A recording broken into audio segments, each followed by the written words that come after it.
आज का विषय है अपनी और अपनों की पहचान। आप सभी अच्छी तरह से जानते हैं, समझते हैं, अनुभवी हैं।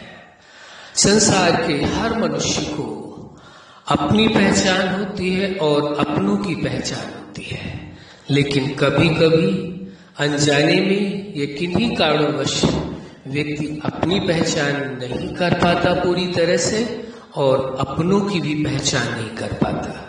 तो इन दोनों विषयों को स्पष्ट रूप से समझने की आवश्यकता है। अपनी पहचान यानी स्वयं की पहचान। आप कौन? आप वास्तव में चेतना है।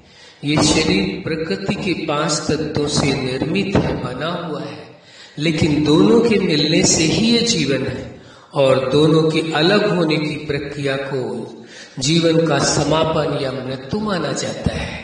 लेकिन वास्तविकता तो यही है कि आप चेतना है।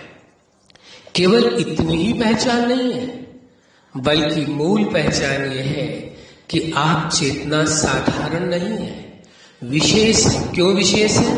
क्योंकि जीवनदाता, जगत नियंता, उस सुप्रीम सत्ता की आप परम सुंदरतम रचना है, सर्वश्रेष्ठ रचना है। इसलिए आप विशेष हैं, साधारण नहीं है। विशेष होने के कारण उस जीवनदाता, जगत नियंता ने आपके अंदर अपने समान गुण, विशेषताएं, सामर्थ्य, समझ सब कुछ दी है। केवल आवश्यकता इस चीज की है, इस सत्य को स्वीकार करने की कि जीवनदाता, जगत नियंता, उस सुप्रीम सत्ता ने समस्त मनुष्यों को अपने समान बनाया है।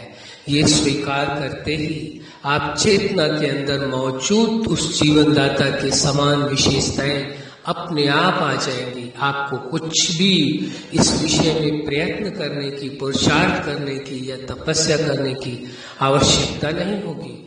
केवल सत्य को स्वीकारने की आवश्यकता है। इसीलिए आज के विषय में ये कहा गया है, अपनी और अपनों की पहचान। जब आपने अपनी पहचान कर ली कि आप कौन हैं, आप उस जीवनदाता, जगत नियंता, सुप्रीम सत्ता के समान है।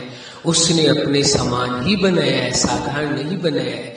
विचार करके देखिए कि जीवनदाता, जगत नियंता, उस सुप्रीम सत्ता ने जिसने ब्रह्मांड की रचना की है, उसकी मनुष्य एक सबसे सर्वोत्तम रचना है। हर जीवों में सर्वोत्तम रचना है, सर्वोत्तम कृति है। तो वो साधारण हो कैसे सकती है? लेकिन ये स्वीकार करने पर निर्भर करता है।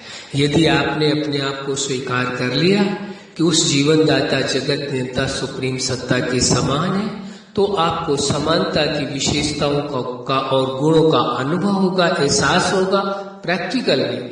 लेकिन यदि आप भूल गए तो आप अपने आप को एक साधारण मनुष्य समझते रहेंगे, जिसकी वजह से आपको स्वयं से, अपनों से, समाज से, सबसे संघर्ष करना पड़ेगा। लेकिन यदि आप इस सत्य को स्वीकार करते हैं तो आप उस सीमा से परे निकल जाते हैं, केवल एहसास में रहते हैं, अनुभव में रहते हैं, परमानंद का अनुभव करते हैं, परम सुख का अनुभव करते हैं, परम स्वतंत्रता का अनुभव करते हैं। अब ये आप पर निर्भर करता है कि वास्तव में आप जीवन के हर एक पल को परमानंद की अवस्था में रह करके जीना चाहते हैं या यूं ही व्यर्थ गंवाना चाहते हैं। ये फैसला आपका ही कार्य करेगा। दूसरा विषय आता है अपनों की पहचान। ये तो अपनी पहचान है।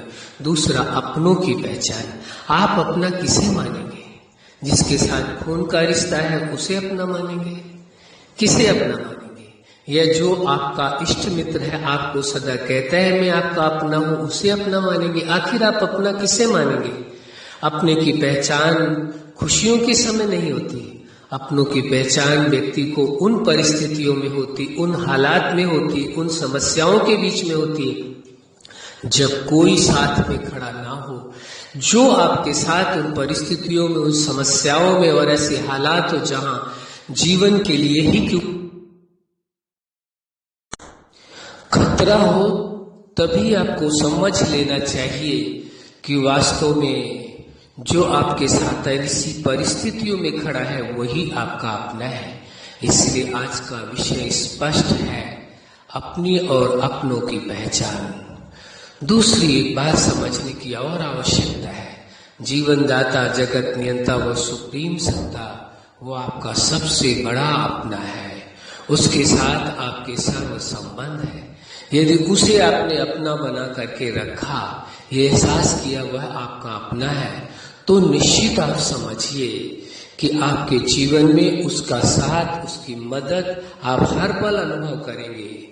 किन्हीं भी परिस्थितियों में आप होंगे, वो किसी न किसी को आपके सामने माध्यम बना करके खड़ा कर देगा और आपके जीवन को सुरक्षित रखेगा और उन परिस्थितियों से आपको बाहर निकाल लेगा। इसलिए आवश्यक हो जाता है कि आपको अपनी और अपनों की पहचान रखना परम आवश्यक है।